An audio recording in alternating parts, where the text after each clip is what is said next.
ಎಲ್ರಿಗೂ ಅವ್ರವ್ರದ್ದೇ ಬಗೆಯಾದ ಚಪಲತೆ ಇರುತ್ತೆ. ಆದರೆ ಜನರು ಅವರ ಡೆಫಿನಿಷನ್ಗೆ ತಕ್ಕಂಗೆ ದೂಷಿಸ್ಬಿಡ್ತಾರೆ ಕೆಲವೊಬ್ರು. ಅದ್ರ ಬಗ್ಗೆನೇ ಇವತ್ತಿನ ಕಗ್ಗ. ಜನಕ ಜಯ ದರುಶನಿಧಿ ನಾಯ್ತು ರಾವಣ ಚಪಲ. ಜನಕ ಜಯ ಅಂದರೆ ಸೀತೆಯನ್ನು ನೋಡಿ ಸೀತೆಯ ಸೌಂದರ್ಯವನ್ನು ನೋಡಿ ರಾವಣಂಗೆ ಚಪಲತೆ ಆಯ್ತಂತೆ. ಮುಂದಕ್ಕೆ ಕನಕ ಮೃಗ ದರುಶನದೆ ಜಾನಕಿಯ ಚಪಲ. ಹಾಗೆ ನೋಡಿದ್ರೆ ಜಾನಕಿಗೂ ಒಂದು ಚಪಲತೆ ಆಯಿತು. ಆ ಚಪಲತೆಯಿಂದನೇ ಅವಳು ಕಿಡ್ನ್ಯಾಪ್ ಆಗಿದ್ದು. ಏನು, ಚಿನ್ನದ ಜಿಂಕೆ, ಅಲ್ಲಿ ಹೋಗ್ತಾ ಇದೆ ಚಿನ್ನದ ಜಿಂಕೆ ಅಂತ ಹೇಳಿ ಅದು ಬೇಕು ಅಂತ ಹೇಳಿ ಚಪಲತೆ ಆಯಿತು. ಆದರೆ ಜನ ಏನು ಮಾಡ್ತಾರೆ, ಜನವವನ ನಿಂದಿಪುದು ಕನಿಕರಿಪುದಾಕೆಯಲಿ ಮನದ ಬಗೆಯರಿಯದದು ಮಂಕುತಿಮ್ಮ. ಅಂದರೆ ಜನ ಕೊನೆಗೆ ನಿನ್ಸೋದು ಯಾರನ್ನ, ರಾವಣ ದೊಡ್ಡ ತಪ್ಪು ಮಾಡ್ದ ಅಂತ.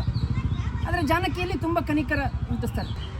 ರಾವಣ ತಪ್ಪು ಮಾಡಿದ ನಿಜನೇ, ಆದರೆ ಜಾನಕಿಯ ಚಪಲತೆ ಕೂಡ ಇತ್ತು. ಅದರಿಂದ ಸುಮಾರು ಪರಿಣಾಮಗಳು ಆಯಿತು. ಅದನ್ನು ಜನ ಹೇಳಲ್ಲ. ನಮಸ್ಕಾರಗಳು.